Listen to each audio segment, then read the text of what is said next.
সুপ্রিয় শিক্ষার্থী, তোমরা লক্ষ্য করো, আমি হোয়াইট বোর্ডে লিখে রেখেছি সুইটেবল ফ্যারেজ অথবা ওয়াট। একটি বক্স অঙ্কন করেছি এবং তিনটি একটি ফ্যারেসিসে উট্রেদার was born what does dash look like. এই উট্রেদার জন্য আমি তিনটি উদাহরণ এখানে লিখে নিচ্ছি। অর্থাৎ তোমরা এই বাক্য দেখার পরে কিভাবে বুঝবে তোমরা এই উট্রেদার শব্দটি বসে। দেখো, বাক্যের প্রথমেই রয়েছে সাবজেক্ট, এরপরে দিছি ড্যাশ এবং বাক্যের মাঝে দেন সহ শেষে ফুল স্টপ রয়েছে। তখনই আমরা মনে রাখবো এখানে উট্রেদার শব্দটি বসবে। তা আমি উত্তর হিসাবে এ নম্বর দিয়ে এখানে উট্রেদার শব্দটি লিখেছি। এইরকমই তোমরা এই প্রশ্নের সমাধান করিয়ে দিবে। সুপ্রিয় শিক্ষার্থী, আমি উদাহরণ এ নাম্বার তোমাদেরকে বোঝাচ্ছি। এখন আমি তোমাদেরকে বুঝাবো উদাহরণ বি নাম্বার। তোমরা মনে রাখবে আমরা কিভাবে চললাম, বাক্যের প্রথমেই সাবজেক্ট, এরপরে ড্যাশ এবং বাক্যের মাঝে দেন রয়েছে এবং বাক্যের মাঝে দেন সহ শেষে ফুল স্টপ রয়েছে। আমরা বুঝে নিচ্ছি এখানে উট্রেদার শব্দটি বসবে। তা আমি উত্তর হিসাবে নাম্বার বি দিয়ে আমি এখানে উট্রেদার শব্দটি লিখে রেখেছি। সুপ্রিয় শিক্ষার্থী, এই উট্রেদারের জন্য আমি আরেকটি উদাহরণ তোমাদের বলে দিচ্ছি, তোমরা লক্ষ্য রাখো। নম্বর 3, বাক্যের প্রথমে দেখবে সাবজেক্ট আইএসএ এবং এরপরেই ড্যাশ রয়েছে এবং বাক্যের মাঝে দেন সহ ফুল স্টপ রয়েছে। এই স্থানে উট্রেদার শব্দটি বসবে। আমি নাম্বার 3 দিয়ে উট্রেদার লিখেছি।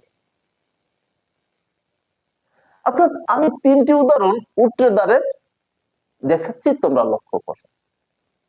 সুপ্রিয় শিক্ষার্থী, এখন আমি বোঝানোর চেষ্টা করব ওয়াজ বর্ন শব্দটি কিভাবে তোমরা ব্যবহার করবে। তোমরা একটু আমার কথা লক্ষ্য করো আর কিভাবে সেন্টেন্স দেখে অর্থ না জেনে এই ওয়াজ বর্নের ব্যবহার করবে আমি সহজভাবে তোমাদেরকে বুঝিয়ে দিচ্ছি। দেখো, একটি সন রয়েছে এখানে উল্লেখ করা। এই সনের পূর্বে যখন ড্যাশ দেখবে তখনই তোমরা মনে রাখবে এই ওয়াজ বর্ন শব্দটি এই ড্যাশের স্থানে বসবে। আমি নাম্বার ডি দিয়ে ওয়াজ বর্ন শব্দটি উত্তর হিসাবে লিখি।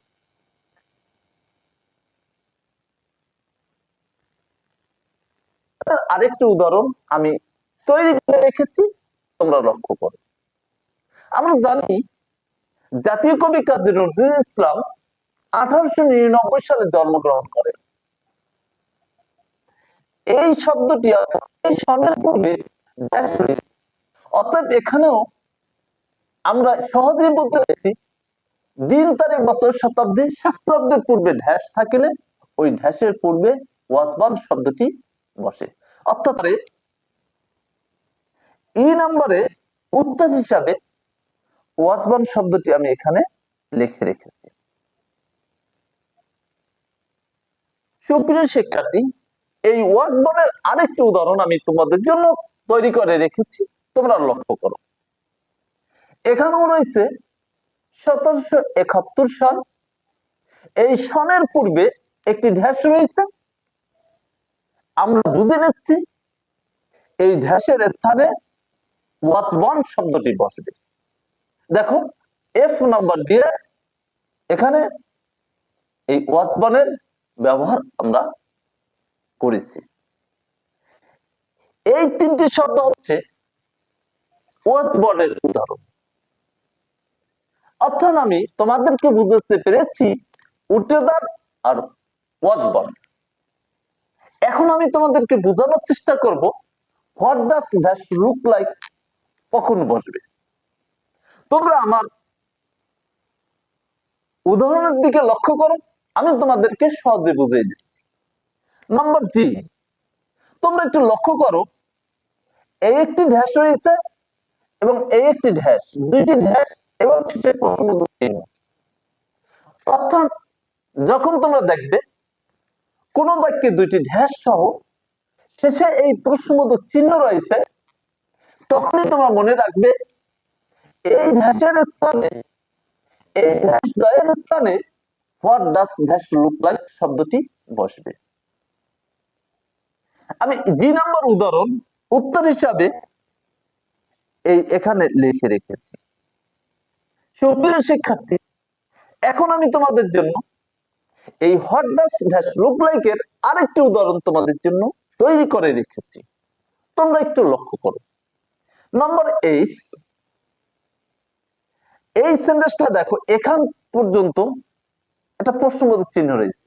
এইটা বিষয় না, বিষয় হচ্ছে এই একটি বাক্য শুরু হয়েছে, এই একটি ড্যাশ, সাবজেক্ট এই একটি ড্যাশ, অর্থাৎ দুটি ড্যাশ রয়েছে এবং শেষে প্রশ্নবোধক চিহ্ন রয়েছে। আমরা অনায়াসে নিশ্চিন্তায় আমরা what does dash look like শব্দটি বসিয়ে দেব, অর্থাৎ উদাহরণ উত্তর হিসাবে এইচ নাম্বার দিয়ে হোয়াট ডাজ